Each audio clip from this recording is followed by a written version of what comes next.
அனைவருக்கும் வணக்கம் பிள்ளைகள்.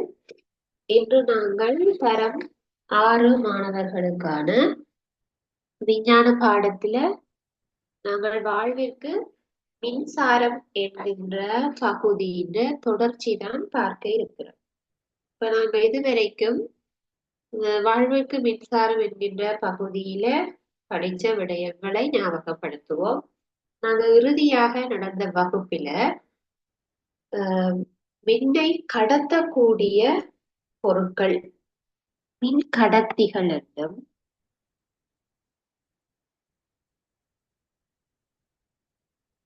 மின் கடத்திகளையும் மின்னை கடத்தக்கூடியவற்றை மின் கடத்திகள் என்று சொல்லி பார்த்திருந்தோம். உதாரணமாக ஒரு செப்பு கம்பி மின்னை கடத்தும். செப்பு கம்பி ஒரு மின் கடத்தி. இதே போல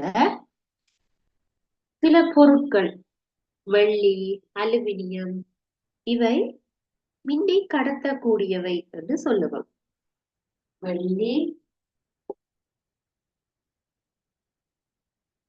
அலுமினியம்,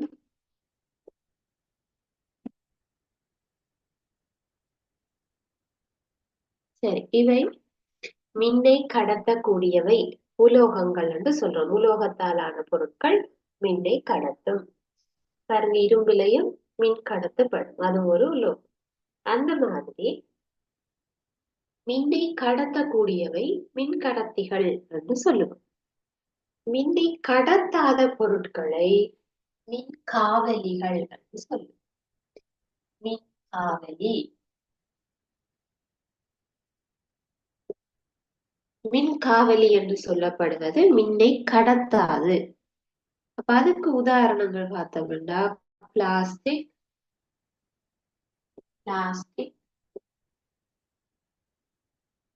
கடத்தாது, ரப்பர்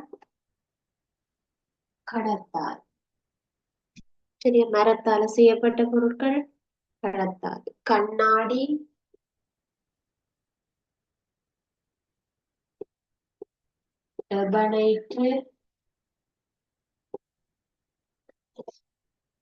டெபனைட்டுக்குள் இதுகள் மின்னை கடத்தாதவை. அப்ப நாங்கள் மின்னை கடத்தக்கூடியவை மின்னை கடத்தாதவை என்று சொல்லி இந்த இரண்டுக்கும் உதாரணங்கள் போன வகுப்புல பார்த்திருக்கிறோம். இது எப்படி கண்டுபிடிச்சோம்? ஒரு மின் சுற்று ஒன்றை உருவாக்கி அது ரெண்டுக்கும் இடையில ஒரு சின்ன சின்ன இடைவெளி ஒன்றை வச்சுட்டு அந்த இடைவெளிக்குள்ள என்ன பொருட்களை வைக்கும் போது இந்த பல்ப் ஒளிரும். இதுல ஏபி என்று ஒரு சின்ன இடைவெளியை வச்சுட்டு இந்த இடைவெளிக்குள்ள எந்த பொருளை வைக்கும் போது மின் குமிழ் ஒளிருதோ அது என்னது? ஒரு மின்னை கடத்தக்கூடிய பொருள். இந்த பொருட்கள்ல இந்த பிளாஸ்டிக், ரப்பர், கண்ணாடி எவனைட்டு இந்த ஏபி என்ற சிறிய துண்டுக்கு நடுவுல வைக்கும் பொழுது எங்களுக்கு இந்த மின் குமிழ் ஒளிர இல்லை என்று சொன்னா அதை என்ன செய்யல? மின்னை கடத்தல. ஆகவே மின் காவலி என்று சொல்லி கண்டுபிடிச்சிருக்கு. அப்ப எங்களுக்கு இப்ப மின்னை எது கடத்தும் எது கடத்தாதது என்பது தெரியும். அப்ப இந்த செப்பு, அலுமினியம், வெள்ளி, பிளாஸ்டிக், கண்ணாடி, ரப்பர் இதெல்லாம் பொருட்கள், அதாவது திண்மத்தால இருக்கக்கூடிய பொருட்கள் என்று சொல்றோம். உலோகங்கள், அல்லுலோகங்கள், பொருட்கள். இப்படி இருக்கிறது போல திரவங்கள் மின்னை கடத்துமா? இது திண்மமாக இருக்கக்கூடிய பொருட்கள். திரவமாக இருக்கிற பொருட்கள் மின்னை கடத்துமா என்று சொல்லித்தான் நாங்க இன்றைக்கு வகுப்பில பார்க்க போறோம். இப்ப ஒரு மின் சுற்று ஒன்றை நாங்க அமைக்கும் போது அது திண்மத்தால் செய்யப்பட்ட பொருட்கள். பாருங்க, இதுல பேட்டரியில கரண்ட் இருக்குது, ஆகவே வரும். இந்த பல்பு பேட்டரியில இருந்து வர கரண்டால எரியும். இதுல ஒரு சுவிட்ச் போட்டு ஒன் பண்ணி விட்டா சரி. அப்ப இது எல்லாமே தொட்டுக்கொண்டு இருக்கு. ஆகவே இது எல்லாமே திண்மத்தினால் செய்த பொருள். இங்க நாங்க தண்ணியாவோ இல்ல திரவமாகவோ எதுவுமே வைக்க இல்லை. ஆனா இன்றைக்கு நாங்க பார்க்க போற விடயம் திரவமாக இருக்கிற கரைசல்கள் மின்னை கடத்துமா? சரியா? ரைட். அப்ப அதுதான் பார்க்க போறோம். இன்றைக்கு தலையகம் போட்டுக்கொள்ளுங்க. மின்னை கடத்தக்கூடிய திரவங்களை இனங்காணுதல் அல்லது திரவத்தினூடாக மின் கடத்தப்படுதல்.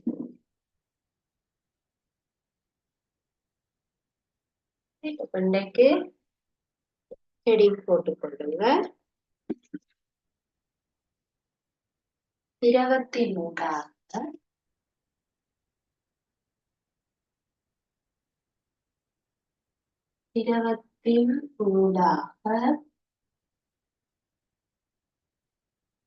மின் கடத்தல்.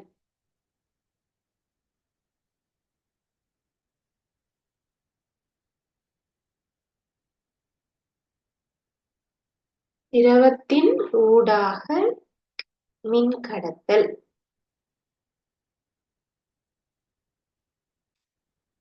சரி, இப்ப நாங்க திரவத்தினூடாக மின் கடத்தலுக்கு ஏற்கனவே நாங்க படிச்ச ஒரு விடயத்தை ஞாபகப்படுத்திட்டு போவோம். அதாவது எலுமிச்சம் பழத்தில இருந்து விடை பெறலாம் என்று சொல்லி ஒரு கன்செப்ட் படிச்சிருக்கு. இப்ப எலுமிச்சம் பழத்துக்கு உள்ள இருப்பது அந்த அமிலத்தன்மையான சாறு. எலுமிச்சம் பழத்துக்குள்ள இருக்கிற சாறு மின்னை கடத்தும் ஏற்கனவே படிச்சிருக்கு. ஆகவே அந்த சாறு என்பது ஒரு திரவம். சாறு என்பது ஒரு திரவம். அப்ப எங்களுக்கு தெரிய வேண்டும் அந்த எலுமிச்சம்பழத்தின் சாறுதான் மின்னை கடத்தி இருக்கு. ஆகவே எலுமிச்சம்பழ சாறு மின்னை கடத்தும் என்று ஏற்கனவே படிச்சுட்டு. அமிலங்கள் மின்னை கடத்தும். எளிய மின்கலம் படிச்சிருப்போம்.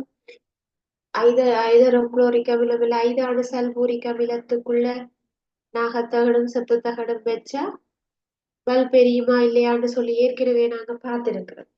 சரி, பார்க்காதாக்கள் மீண்டும் ஒரு முறை நாங்கள் அதை பார்த்து கொண்டு திரவம் மின்னை கடத்தும் என்றதை வச்சுக்கொண்டு இந்த பரிசோதனை கொண்ட பார்ப்போம்.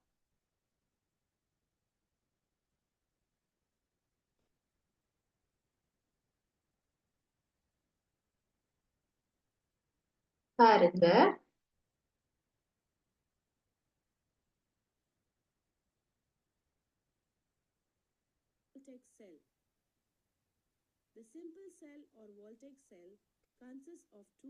இது ஒரு முகவை. இதுல நாங்க செப்பு மற்றும் நாகத்தகடுகளை இணைச்சு அந்த திரவமாக நாங்க 5 அணு சல்பூரிக் அமிலத்தை எடுத்திருக்கிறோம். இந்த சல்பூரிக் அமிலம் அதுக்குள்ள வைக்கப்பட்ட நாகத்தகடு செப்பு தகடு அதோட நாங்க தொடக்கும் கம்பியால இணைச்சு அந்த பல்பை ஒளிர வச்சிருக்கு. அப்ப இங்க எங்களுக்கு என்ன திரவம் பயன்படுத்தப்பட்டிருக்கிறது என்று பாருங்க. இதுக்குள்ள டைலூட் H2SO4 அதுதான் திரவம். என்ன பேர் அதுக்கு? 5 அணு சல்பூரிக் அமிலம் என்று சொல்லும். 5 அணு சல்பூரிக் அமிலம். இந்த அமிலம் ஒரு கரைசல். இங்க நாங்க பாருங்க, இந்த நாகத்தகட்டுக்கும் செப்பு தகட்டுக்கும் இடையில அந்த அயன்களை கொண்டு போறதுக்கு இருக்கிற ஒரே பதார்த்தம் அந்த திரவம் தான். பாருங்க, அந்த 2 தகட்டுக்கும் இடையில டிராவல் பண்ற அந்த பகுதிக்கு இடையில என்ன இருக்குது? அமிலம் தான் இருக்கு. ஆகவே அந்த அமிலம் மின்னை கடத்துகிறது. அந்த அமிலத்துக்கு என்ன பெயர்? 5 அணு சல்பூரிக் அமிலம். இதே போலதான் இந்த முகவையும் அதுக்குள்ள இருக்கிற இந்த அசிட்டும் மாதிரி தான் ஒரு எலுமிச்சை பழமும் அதுக்குள்ள இருக்கிற அசிட், அதாவது எலுமிச்சையின் சாறு. இதே போல அந்த எலுமிச்சையில நாங்கள் நாகத்தகட்டையும் செப்பு தகட்டையும் குத்தி வச்சுட்டு இதே மாதிரி நாங்க ஒரு எல்இடி பல்பை போடுங்க அது எரியும். சரியா? அப்ப இப்ப இந்த திரவம் என்ன செய்திருக்கிறதுன்னா மின்னை கடத்தி இருக்கிறது. மின்னை கடத்தி இருக்கு. சரி, அப்ப இப்ப நாங்கள் 4 திரவங்களை எடுப்போம். அந்த 4 திரவத்துக்கும் மின் கடத்து திறனை பற்றி யோசிப்போம். மின்னை கடத்துமா இல்லையா? சரியா? ரைட்.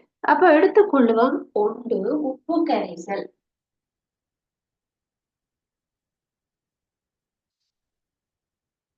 உப்பு கரைசல் எடுக்கும்.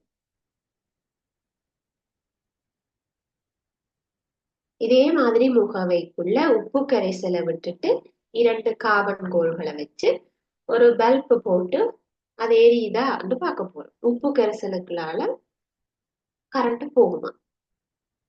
இரண்டாவது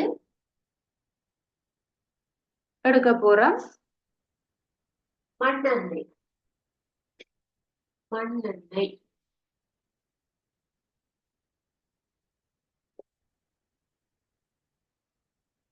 மண்ணெண்ணெய் எடுக்க போறோம். மண்ணெண்ணெய் தெரியும் தானே உங்களுக்கு?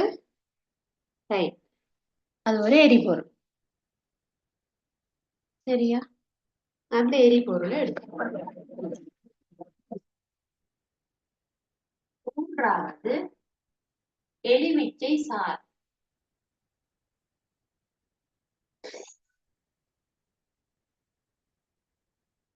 எலுமிச்சையில சாறு எடுக்க போறோம். நான்காவது காய்ச்சி வடித்த நீர்.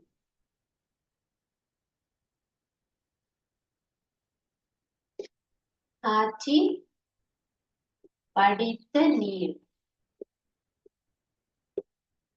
இந்த 4 கரைசலையும் எடுத்துட்டு உப்பு கரைசல், மண்ணெண்ணெய், எலுமிச்சை சாறு, காய்ச்சி வடித்த நீர், இந்த 4க்கும் நாங்க ஒரு பரிசோதனையோட செய்வோம்.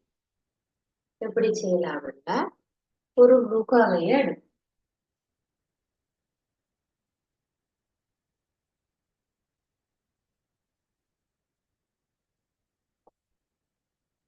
பரிசோதனை செய்வதற்காக நாங்கள் ஒரு முகவை ஒன்று எடுப்போம்.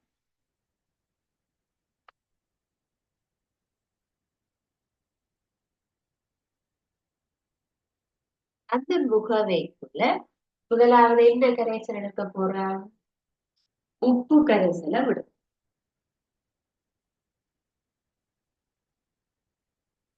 முதலாவது கரைசல் உப்பு கரைசல் எடுத்துருக்கோம். சரியா? ரைட். அடுத்ததாக எங்களுக்கு 2 கோள்கள் தேவை. அப்ப அந்த 2 கோள்களுக்கும் நாங்கள் கார்பன் கோள்களை எடுப்போம். கார்பன் கோள்கள் மின்னை கடத்தும். இது படிச்சிருக்கிறோம். மின்னை கடத்துறதுக்குள்ள கார்பன் கோள்கள் பார்த்தீங்கன்னா இந்த பேட்டரிக்கு நடுவில் இருக்கக்கூடிய கருப்பு கோள். பழைய பேட்டரிய உடைச்சா அந்த பேட்டரிக்கு நடுவில் இந்த கருப்பா நீளமாக ஒரு கோள் ஒன்று இருக்கு. அதைத்தான் சொல்லுவா கார்பன் கோள். அப்படி 2 கார்பன் கோள்களை எடுத்து வைக்க. அடுத்ததாக அந்த கார்பன் கோள்ல இருந்து எடுக்கப்படுகின்ற தொடுக்கப்பட்ட கம்பியை கொண்டு வந்து இதுல நாங்க பேட்டரியோட இணைக்கிறோம்.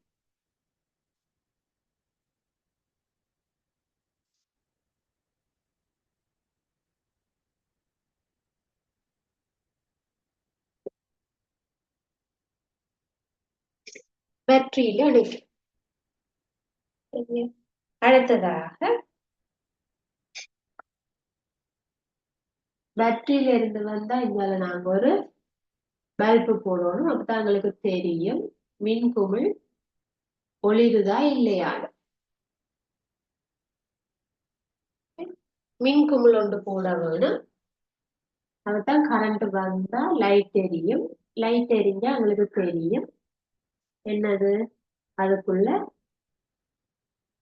கரண்ட் வந்திருக்கா இல்லையான்றது தெரியும்.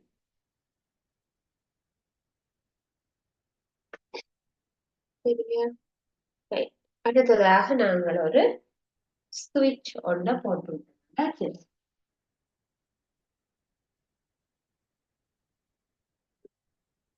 இதுல ஒரு சுவிட்ச் வச்சிருக்கு.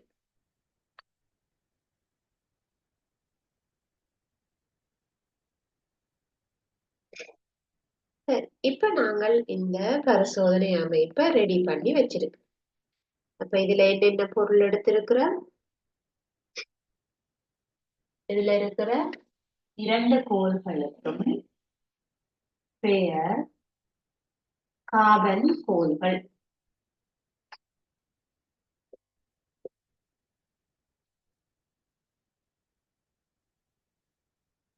இரண்டு கோள்களுக்கும் பெயர் கார்பன் கோள்கள். இது மின்கலம். உங்களுக்கு தெரியும் பேட்டரி. மின்கலம். இது ஆளி. ஆளி அல்லது சுவிட்ச் என்று சொல்லுவோம். இது உங்களுக்கு தெரியும் மின்குமிழ் பல்ப். தொடுக்கிற கம்பியால இணைக்கப்பட்டிருக்கு. இந்த உள்ளுக்க இருக்கிறது வந்து திரவம். நாங்க எடுக்க போற திரவம்.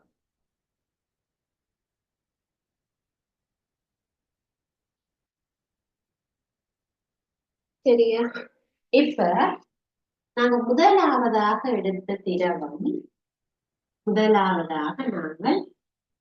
திரவம் உப்பு கரைசல். உப்பு கரைசலை உள்ள விட்டு இந்த 2 கார்பன் கோள்களையும் வச்சு சுவிட்சை ஆன் பண்றோம். சரியா? ரைட். இப்பொழுது உங்களுக்கு அவதானம் என்னவாக இருக்கு? நாம் எடுத்தது உப்பு கரைசல். இப்ப பேட்டரியில இருந்து கரண்ட் வரும். அப்ப அது வந்து இப்படியே சுற்றி சுவிட்ச் ஆன் பண்ணி இருந்தா பல்புகளால் இப்படியே வந்து இந்த கார்பன் கோளுக்கு வந்து கரைசலுக்கு வரும். அப்ப கார்பன் கோள் ரெண்டும் முட்டி கொண்டு இல்ல தானே, இந்த 2க்கு இடையில இடைவெளி இருக்கு. பாருங்க, 2 கார்பன் கோள்களும் ஒன்றோட ஒன்று தொட்டு கொண்டு இல்லை. அப்ப மின் கடத்த வேணுமென்றா இந்த 2 கார்பன் கோளும் முட்டி கொண்டு இல்லையா இருக்க வேணும், அல்லது இந்த கரைசலுக்குள்ளால அந்த கரண்ட் போய் அடுத்த கார்பன் கோளும் சேர வேணும். அப்ப இப்ப உப்பு கரைசல் என்ன செய்ய போகிறது? இப்படியே வார கரண்ட் இதன் ஊடாக கடத்தி மற்றைய கார்பன் கோளுக்கு கொண்டு வந்து இது சுற்றி முடிஞ்சாத்தான் அங்க லைட் எரியும். சரியா? அப்ப எங்களுக்கு உப்பு கரைசல் விடப்பட்ட போது மின்குமிழ் ஒளிர்ந்தது. முதலாவது சந்தர்ப்பத்துல ஒளிரும். உப்பு கரைசல் விடப்பட்ட போது முகவைக்குள்ள மின்குமிழ் ஒளிர்ந்ததை அவதானிக்கிறோம். அப்ப எங்களோட முதலாவது கரைசல் என்ன செய்திருக்கிறது? மின்னை கடத்தி இருக்கிறது. ஆகவே அந்த திரவம் என்ன செய்யுது என்று சொல்லலாம்? மின்னை கடத்தியது என்று சொல்லலாம். சரியா? ரைட். அடுத்ததாக நாங்கள் எடுக்க போற திரவம் மண்ணெண்ணெய். இரண்டாவதாக நாங்கள் எடுத்திருக்கிற திரவம் 2. திரவம் 2. அப்ப திரவம் 2 எது? மண்ணு. அப்ப இதுக்குள்ள விட்டுருக்கிற உப்பு கரைசலை நாங்க இந்த 2 கார்பன் கோளையும் வெளியில எடுத்து வச்சுட்டு இந்த முகவையை அப்படியே எடுத்து உப்பு கரைசலை ஊற்றிட்டு தண்ணி விட்டு அதை வடிவா கிளீன் பண்ணிட்டு 2 கார்பன் கோளையும் துடைச்சிட்டு இப்ப எங்களுக்கு தனிய முகவை திரும்ப கிடைச்சிருக்கு. அந்த முகவைக்குள்ள மண்ணெண்ணெய ஊற்றுவோம். எல்லாருக்கும் மண்ணெண்ணெய் தெரியும் தானே? சரியா?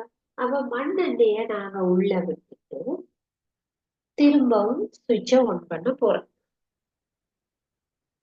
இப்பொழுது 2வது சந்தர்ப்பத்தில் கரைசலாக நாங்கள் மண்ணெண்ணெய் பயன்படுத்தப்பட்ட போது ஆளியை மூடிய போதும் மின் அங்க ஒளிரேல எது மின்குமிழ் ஒளிரவில்லை. அப்ப எங்களுக்கு 2வது சந்தர்ப்பத்துல மின்குமிழ் ஒளிரவில்லை என்று போடுகிறோம்.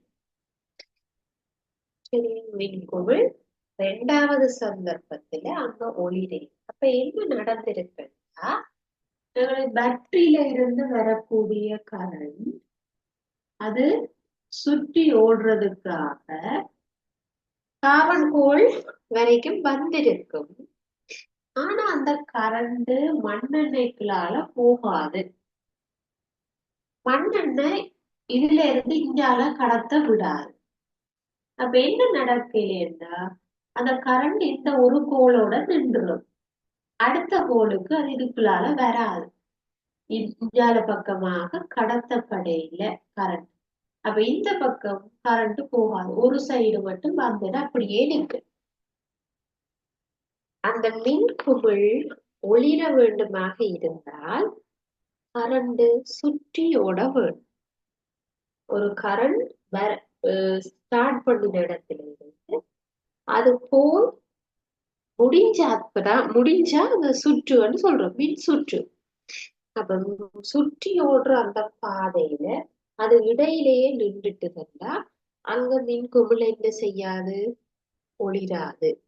அப்ப உங்களுக்கு என்ன செய்யாதுன்னா மண்ணெண்ணெய் தன்னூடாக அந்த மின்னோட்டத்தை கடத்தாது. தன்னூடாக மின்னோட்டத்தை கடத்தையில. ஆகவே மண்ணெண்ணெய் என்ற திரவம் மின்னை கடத்தாது என்று தெரிய வரும். அது ஒரு எரிபொருள். அது மின்னை கடத்தாத ஒரு திரவம். சரியா? அப்ப 2வது திரவத்தை நாங்க பார்த்துட்டோம், மண்ணெண்ணெய் எடுத்து பார்த்தோம், அது கடத்தே. சரி, 3வதாக நாங்கள் திரவத்தை மாற்றோம். 3வது திரவம் உப்பு. அப்ப இதுக்குள்ள நாங்கள் எலுமிச்சை சாறு எடுப்போம். திரவம் 3வது மாத்த போறோம். அதே போல மண்ணெண்ணெய் அந்த கார்பன் கோள் 2ஐயும் வெளியில எடுத்து அதை 2 கார்பன் கோளையும் நன்றாக துடைச்சு மண்ணெண்ணெய் இல்லாம துடைச்சு எடுத்துட்டு அதுக்குள்ள இருக்கிற அந்த முகவைக்குள்ள இருக்கிற மண்ணெண்ணெயையும் வெளியில எடுத்துட்டு முகவையை நன்றாக கழுவிய பின்னர் துடைச்சு எலுமிச்சையின் சாரை விட்டுருக்கு. இது 3வது பரிசோதனை. அல்லது நீங்கள் முகவைகள் உங்களுக்கு 4 முகவைகள் இருந்தா 4 முகவைகளை 4 கரைசலை எடுத்துட்டு கார்பன் கோள்களை சுத்தப்படுத்தி ஒரு திரவத்துக்கு வச்சு பார்க்க முடியும். சரியா? ரைட். இப்ப நாங்கள் 3வதாக எலுமிச்சையின் சாறு எடுத்திருக்கிறோம். அப்ப எலுமிச்சையின் சாறுண்டா நிறைய பேருக்கு சிம்பிளாவே விளங்கி. எலுமிச்சம் பழத்துல இருந்தே நாங்க என்ன செய்தாங்க, கரண்ட் வரும்னு சொல்லி காட்டினாங்க. எலுமிச்சம் பழத்துக்கு மேல நாகத்தகடையும் செப்பு தகடையும் குத்திட்டு அந்த 2ல இருந்தும் துடுப்பு கம்பியை எடுத்துக்கொண்டு போய் ஒரு பல்புக்கு போட்ட எலுமிச்சம் பழத்துல இருந்து வர கரண்ட்னால பல்ப் எரியும். அப்ப எலுமிச்சம் பழத்துல இருந்து கரண்ட் வருதுன்னா எலுமிச்சையில சாறுல இருந்துதான் அது வருது. அது ஒரு அமிலத்தன்மையான சாறு.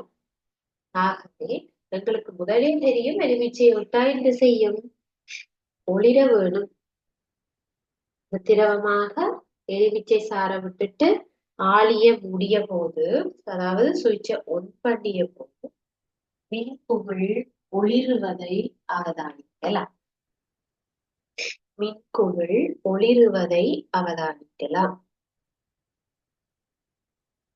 ஆகவே எங்களுக்கு 3வது பரிசோதனையின் போது மின்குமிழ் ஒளிருவது அவதானிக்கப்பட்டது என்று சொல்லும். சரியா? ரைட்.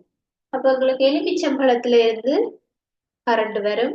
அதுக்கு காரணம் எலுமிச்சையின் சாறு. ஆகவே எலுமிச்சையின் சாறை விட்டா கட்டாயம் கரண்ட் அதுக்கால போக வேணும். சரியா? ஆகவே மின்கலத்திலிருந்து வர கரண்ட் அப்படியே வந்து எலுமிச்சை சாறினூடாக அடுத்த கார்போலுக்கு வந்து சுற்றி ஓடும். அப்ப மின் கடத்து படலாம். சரி, நான்காவதாக இருக்கக்கூடிய காட்சி வடித்த நீரை விட்டு பார்ப்போம். நாலாவது திரவத்தை மாற்றும். இப்ப எங்களுக்கு முகவைக்குள்ள வரும் தண்ணி காய்ச்சி வடிக்கப்பட்ட நீர். அது என்ன பிள்ளைகள்? காய்ச்சி வடிக்கப்பட்ட நீர். அப்ப சாதாரண தண்ணி என்ன? சாதாரண தண்ணி என்ன? இது நாங்க காய்ச்சி அதுல ஆவிய வர வச்சு அந்த ஆவிய திரும்ப ஒடுக்கி நீராவிய திரும்ப நீராக மாற்றி எடுத்ததை நாங்க காய்ச்சி வடித்த நீர் என்று சொல்லுவோம். இந்த காய்ச்சி வடித்த நீரோட ஸ்பெஷல் என்னன்னா, இது ஒரு தூய நீர். அப்ப நாங்க குடிக்கிற தண்ணி தூய்மையற்ற நீரான்னு கேட்டீங்கன்னா, நாங்க குடிக்கிற சாதாரண நீரானது இப்ப நாங்க கிணத்துல இருந்து நேரடியாக அள்ளி எடுத்த அல்லது பைப் லைனிங்ல வர தண்ணியில சில உப்புக்கள் கரைந்து இருக்கலாம் அல்லது சில அயன்கள் இருக்கலாம். உங்களுக்கு உப்புக்கள் அயன்கள் இப்ப உங்களுக்கு தரமாறல அதுக்கான விளங்கி கொள்ற திறன் இருக்காது. இப்ப உங்களுக்கு சிம்பிளா சொல்ல வேணும்னா, இப்ப நாங்க ஒரு பாத்திரத்துல தொடர்ந்து தண்ணியை கொதிக்க வச்சு அல்லது நீங்க ஹீட்டர்ல பாருங்க, தண்ணி கொதிக்க வச்சு அந்த ஹீட்டரோட உள் பக்கமாக ஒரு படை ஒன்று வரும். அதை நாங்க கால்சியம் படை என்று சொல்லுவோம். அந்த சின்ன சின்னதாக படை மாதிரி உறிஞ்சு போயிடும். அதிகமாக தண்ணீர் கொதிக்க வைக்கின்ற பாத்திரங்களுக்கு அடியில அந்த மாதிரி படிகிறத நீங்க பார்க்கலாம். அப்ப அந்த படை மாதிரி வர கல்சியம் படிஞ்சிருக்குன்னு சொல்லுவோம். அது எங்க இருந்து வந்ததுன்னா அந்த தண்ணியில இருக்கு. அப்ப தண்ணி நாங்க வேளால பார்க்கும் பொழுது வெறும் தண்ணி தானே என்றுதான் தோன்றும். ஆனா அது நீங்க நல்லா கொதிக்க வச்சு பாத்தீங்கன்னா மிச்சம் அதுல இருக்கக்கூடிய உப்புக்கள் அடியில போய் படியும்.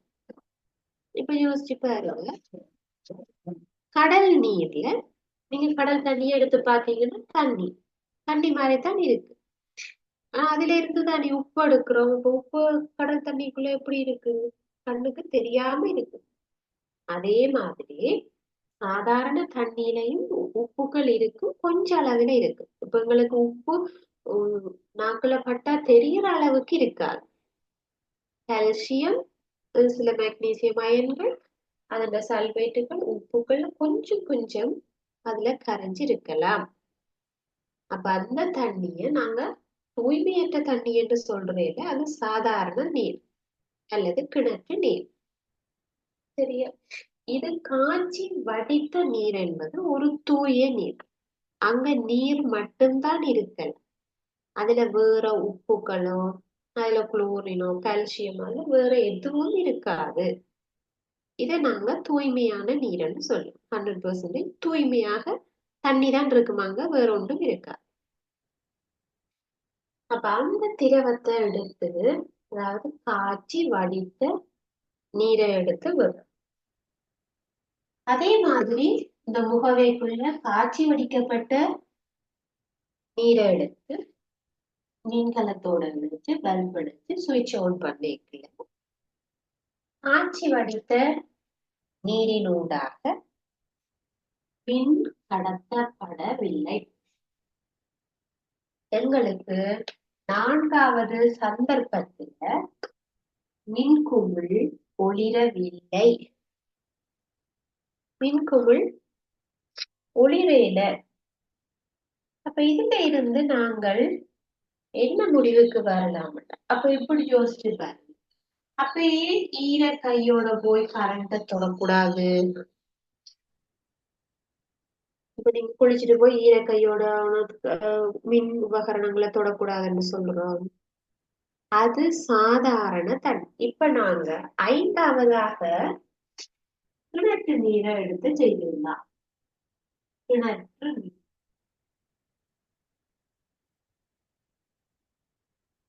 இந்த திரவத்துல நாங்க கிணற்று நீர் அல்லது சாதாரண தண்ணியை விட்டு செய்திருந்தா மீன் குமிழ் ஒளிரும். ஏனென்றா கிணற்று தண்ணியில கொஞ்சம் உப்புக்கள் கரைஞ்சிருக்கு. உப்பு கரைசல் ஏற்கனவே மின்னை கடத்தும், அதனால லைட் எரியும் எங்களுக்கு தெரியும். அப்ப கிணற்று நீர்ல உப்பு கரைஞ்சிருந்தா அது கண்டிப்பா மின்னை கடத்தி இருக்கும், மின்குமிழ் ஒளிரும்.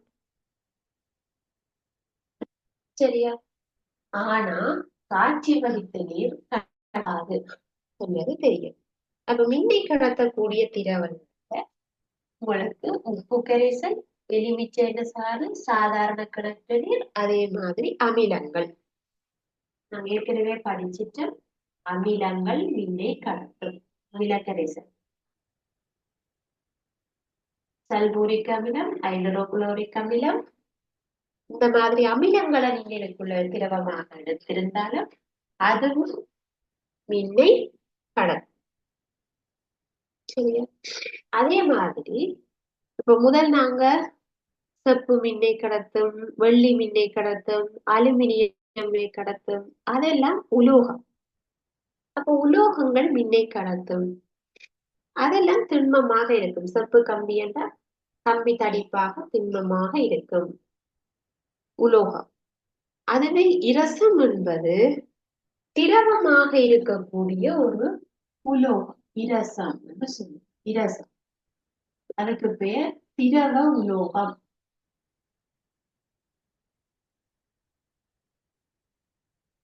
திரவ நிலையில இருக்கக்கூடிய உலோகம். பாருங்க, சில சமயம் இந்த வெப்பமானி குவளுக்குள்ள நிற்கும், திரவமாக இருக்கும், அதுதான் இரசம். அந்த திரவமாக இருக்கிற இரசமும் மின்னை கடத்தும். மின்னை நன்றாக கடத்தும். சரியா? அதே மாதிரி உப்பு கரைசல் கடத்தும், எலுமிச்சை சாறு கடத்தும், அமில கரைசல்கள் கடத்தும், சாதாரண கிணற்று நீர் கடத்தும். ஆனா மண்ணெண்ணெய், பெட்ரோல், சரியா, காய்ச்சி வடித்த நீர், இதெல்லாம் என்ன செய்யாது? கடத்தாது. சரியா? சாதாரண நீர்ல, கிணற்று நீர்ல உப்புக்கள் கரைஞ்சிருந்தா, நீர்க்கடி உப்புகள் கரைஞ்சிருக்கிறதுனால அது ஒரு கொஞ்சம் ஒரு சிறிய அளவிலே ஆச்சு கடத்தும் சாதாரண கிணற்று நீர். சரியா? ரைட். அப்ப இன்னைக்கு நாங்கள் படிச்ச விடயம் ஞாபகப்படுத்தி பாருங்க. திரவங்களின் ஊடாக மின்னை கடத்துகின்ற முறை. பாருங்க, நாங்க எடுத்துக்கொண்ட திரவங்கள்ல எந்த திரவத்தை போடல, எந்த திரவத்தை நாங்க விட்டுருக்கேங்க சுவிட்ச் ஆன் பண்ணினா பல்ப் எரியும், எதை போட்டா தெரியாது என்று உங்களுக்கு விளங்கிடும். உப்பு கரைசல் விட்டா மின்குமிழ் ஒளிரும், மண்ணெண்ணெய் விட்டா மின்குமிழ் ஒளிராது, எலுமிச்சை சாறு விடும் போது மின்குமிழ் ஒளிரும், காய்ச்சி வடித்த நீர் பயன்படுத்தப்பட்ட போது ஒளிராது, திரும்ப கிணற்று நீருக்கு ஓரளவு ஒளிரும், அமில கரைசல்களுக்கு நன்றாக ஒளிரும். ஹைட்ரோகுளோரிக் அமிலம் எல்லாம் விடைக்குள்ள நன்றாக ஒளிரும். அதேவேளை திரவ உலோகமாக இருக்கிற இரசம் மின்னை கடத்தும். சரியா? ரைட். அப்ப இன்றைக்கு நாங்கள் மின்னை கடத்துகின்ற திரவங்கள் பற்றி பார்த்திருக்கிறோம். இதுல நாங்கள் சில வினாக்களை பார்ப்போம். எழுதிக் கொள்ளுங்க.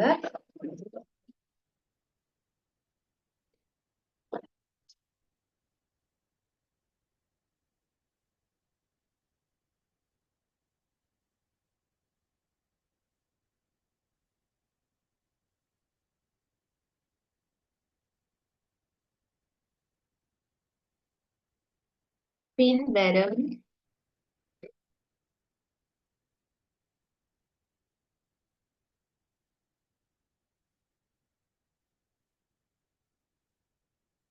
வினாக்களுக்கு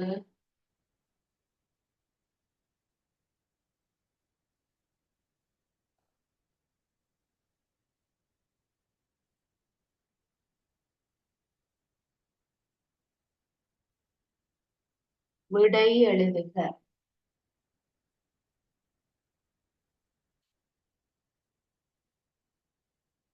பின்வரும் வினாக்களுக்கு விடை எழுதுக.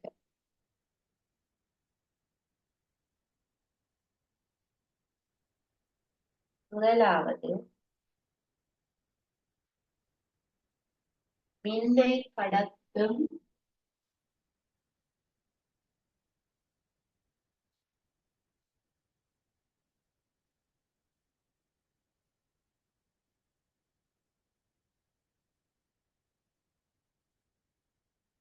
உலோகங்கள்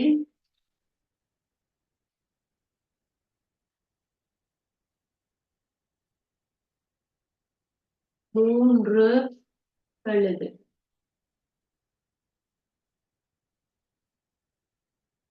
மின்னை கடத்தும் உலோகங்கள் மூன்று எழுதுக.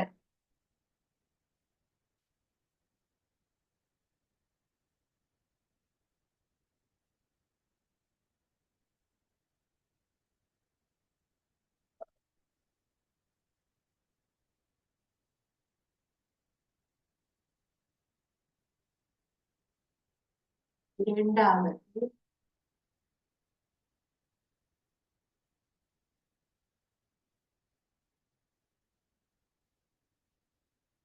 மின்னை கடத்தாத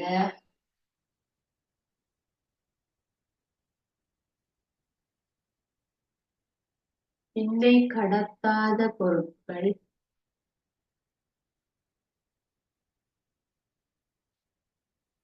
மின்னை கடத்தாத பொருட்கள் மூன்று எழுதுக.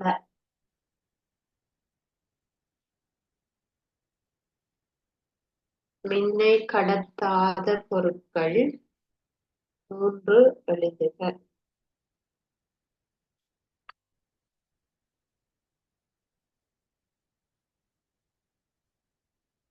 மூன்றாவது, திரவமாக உள்ள உலோகம் எது? திரவமாக உள்ள உலோகம் எது? திரவமாக உள்ள உலோகம். நான்காவது, மின்னை கடத்தும்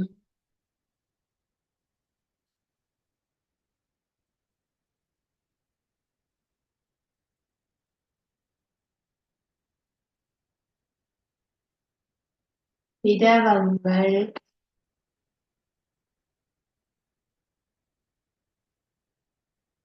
மின்னை கடத்தும் திரவங்கள் இரண்டு எழுதுக.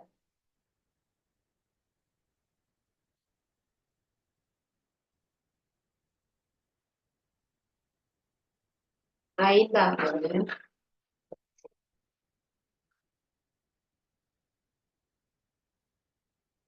மின்னை கடத்தாத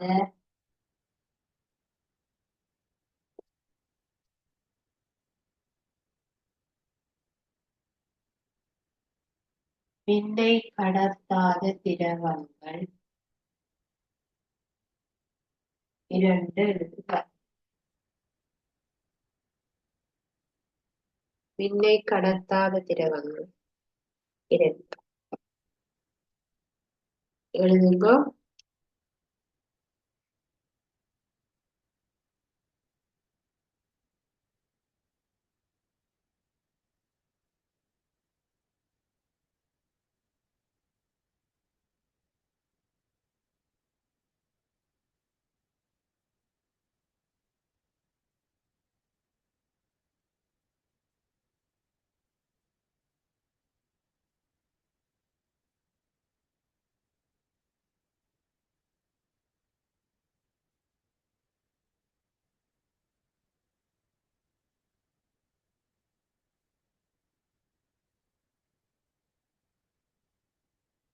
முதலாவது, மின்னை கடத்தும் உலோகங்கள் மூன்று எழுதுக.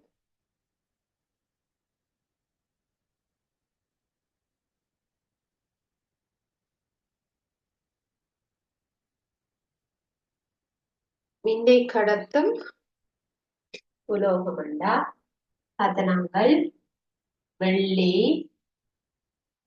கடத்தும், அலுமினியம் கடத்தும், செப்பு,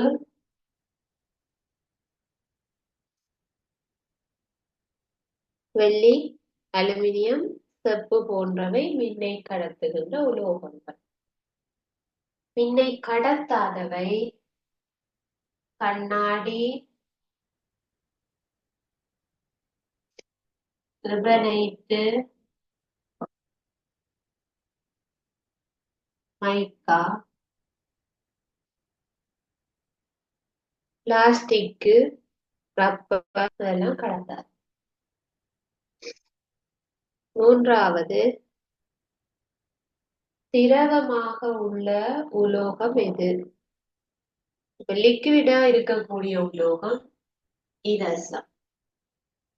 இரசம்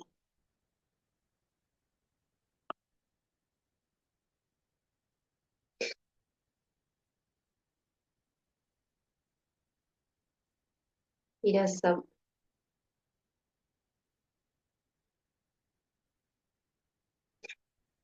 நான்காவது, மின்னை கடத்தும் திரவங்கள் இரண்டு. எழுதுங்க. உப்பு கரைசல், கடத்தும். உப்பு கரைசல் கடத்தும். எலுமிச்சை சாறு கடத்தும்.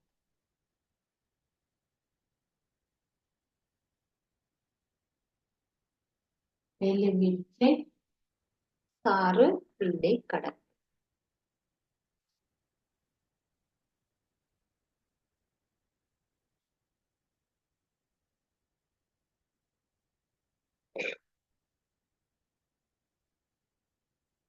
மின்னை கடத்தாத திரவங்கள் ஒன்று மண்ணெண்ணெய்,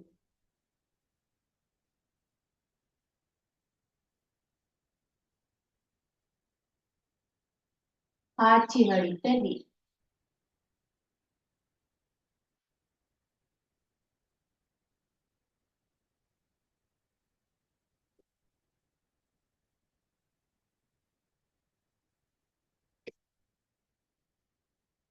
ஆகவே இன்றைய வகுப்புல நாங்கள் படித்த விடயம் மின்னை கடத்துகின்ற திரவங்கள் தொடர்பாக.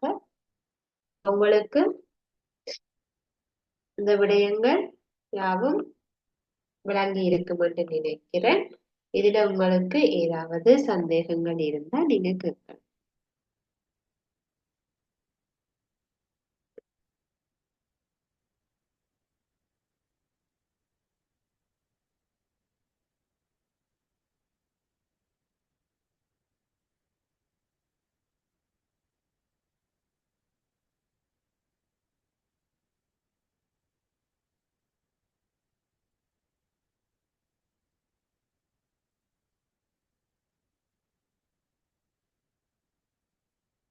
உங்களுக்கு எந்த விதமான சந்தேகங்களும் இல்லை என்றால் நாங்கள் இத்துடன் இந்த வகுப்பை நிறைவு செய்து கொள்ளலாம்.